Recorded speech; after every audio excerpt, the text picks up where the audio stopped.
Hi ಎಲ್ಲರಿಗೂ ನಮಸ್ಕಾರ. Kannada to English learning YouTube ಚಾನಲ್ಗೆ ಆತ್ಮೀಯವಾದ ಸ್ವಾಗತ. ಈ ದಿನ ಇಂಗ್ಲೀಷ್ ಕಲಿಕೆಯಲ್ಲಿ ನಾವು ಹೆಲ್ಪಿಂಗ್ ವರ್ಡ್ಸ್ ಅಥವಾ ಸಹಾಯಕ ಕ್ರಿಯಾಪದಗಳನ್ನು ನೋಡೋಣ. ಮೊದಲನೇದಾಗಿ ಕ್ಯಾನ್ ಅನ್ನೋಂಥ ಕ್ರಿಯಾಪದವನ್ನು ಉಪಯೋಗಿಸಿಕೊಂಡು ಯಾವ ಥರ ನಾವು ಹೆಲ್ಪಿಂಗ್ ವರ್ಬ್ಸನ್ನು ಮಾಡ್ಬೋದು ಅಂತ ನೋಡೋಣ.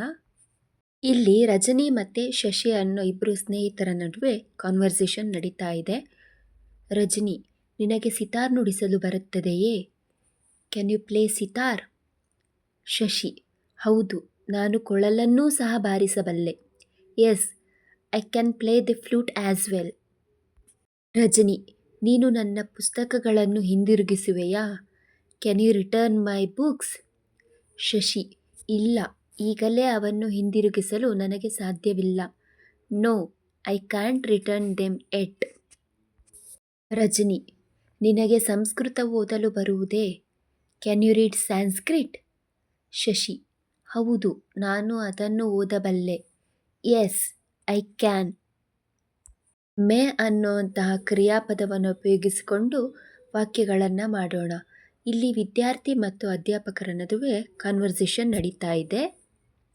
ವಿದ್ಯಾರ್ಥಿ, ನಾನು ಒಳಗೆ ಬರಬಹುದೇ sir? May I come in sir? ಅಧ್ಯಾಪಕ, ನೀನು ಒಳಗೆ ಬರಬಹುದು. Yes, you May.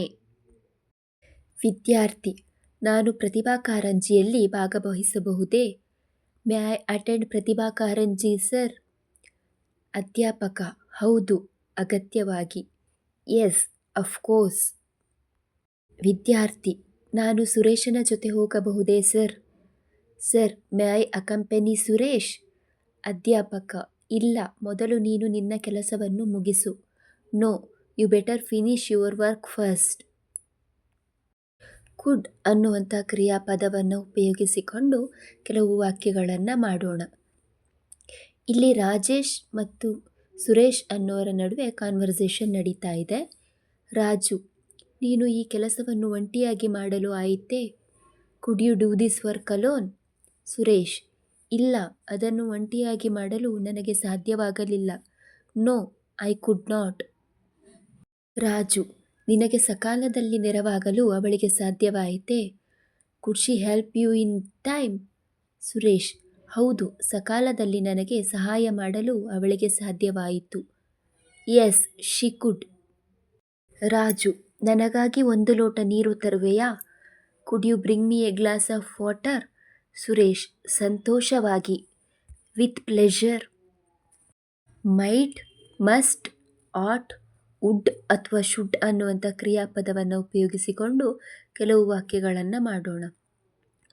ಸೋಹನ್ ಅವನಿಗೆ ಸಹಾಯ ಮಾಡಿರಬಹುದು ಅನ್ನುವಂಥ ವಾಕ್ಯ ಇಲ್ಲಿ Sohan might have helped him ಅಂತ ಆಗುತ್ತೆ. ಇಲ್ಲಿ ಮೈಟ್ ಅನ್ನೋ ಪದವನ್ನು ನಾವು ಯೂಸ್ ಮಾಡ್ತಾ ಇದ್ದೀವಿ. ಬಹುಶಃ ಅವನು ಇಲ್ಲಿ ಬಂದಿರಬಹುದು. He might have come here. ನಾನು ಅವನ ಮದುವೆಗೆ ಖಂಡಿತವಾಗಿ ಹೋಗಬೇಕು. I must attend his marriage. ನಾನು 10 ಗಂಟೆ ಹೊತ್ತಿಗೆ ಮನೆ ಸೇರಬೇಕು. I must reach home by 10 o'clock. ನಾವು ನಮ್ಮ ಕಿರಿಯರನ್ನು ಪ್ರೀತಿಸಬೇಕು. We ought to love our youngers. ನೀನು ತರಗತಿಗೆ ತಪ್ಪದೇ ಹೋಗಬೇಕು. You should attend the class more regularly. ಇವಿಷ್ಟು ಕೆಲವು ಮುಖ್ಯವಾದಂತಹ ಕ್ರಿಯಾಪದಗಳನ್ನು ಉಪಯೋಗಿಸಿಕೊಂಡು ಮಾಡಿದಂತಹ ವಾಕ್ಯಗಳು. ಹೀಗೆ ಈ ಕ್ರಿಯಾಪದಗಳನ್ನು ಉಪಯೋಗಿಸಿಕೊಂಡು ಇನ್ನೂ ಇಂತಹ ಹಲವಾರು ವಾಕ್ಯಗಳನ್ನು ಮಾಡಬಹುದು. ಇವತ್ತಿನ ವಿಡಿಯೋ ನಿಮಗೆ ಇಷ್ಟ ಆಗಿದೆ ಅಂತ ಹೇಳಿದ್ರೆ ನಮ್ಮ ಯೂಟ್ಯೂಬ್ ಚಾನಲನ್ನು ಲೈಕ್ ಮಾಡಿ, ಶೇರ್ ಮಾಡಿ ಹಾಗೂ ಸಬ್ಸ್ಕ್ರೈಬ್ ಮಾಡಿ. ಧನ್ಯವಾದಗಳು.